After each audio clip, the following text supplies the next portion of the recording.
চেয়েছে, ঠিক আছে। অর্থাৎ আবার কী চেয়েছে আমি আগে রাইট ডাউন করে নিই। 7x² minus 9x plus 7 divided by x² minus x plus 1। এরপর দেখো এখান থেকে তুমি মান বের করতে পারবো না, তাহলে আমাকে x+1/x এর ফর্ম্যাটে লিখতে হবে। তো x+1/x এর ফর্ম্যাটে লিখতে গেলে কী করতে হবে?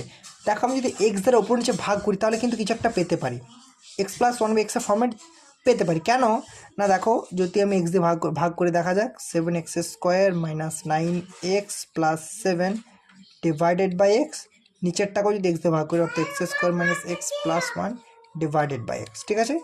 প্রথমেরটা 7x মাইনাস 9 প্লাস 7/x, নিচেরটা কী পাবো নিচেরটা কী পাবো x মাইনাস 1 প্লাস 1/x। এই 7x প্লাস 7/x থেকে যদি 7 কমন নিই তাহলে x প্লাস 1/x পাচ্ছি মাইনাস 9, নিচে x প্লাস 1/x মাইনাস 1, দেখো ফর্ম্যাটটা এরপরে x+1/x ফর্ম্যাটে চলে এসেছে। এরপরে x+1/x এর মানটা কত 15 দেওয়া হয়েছে, তাহলে মান বুঝতে 7 × 15 মাইনাস 9 ডিভাইডেড বাই কত 15 মাইনাস 1, ঠিক আছে। এরপর দেখো এরপর কী বলেছে, ঠিক আছে 105 মাইনাস 9 বাই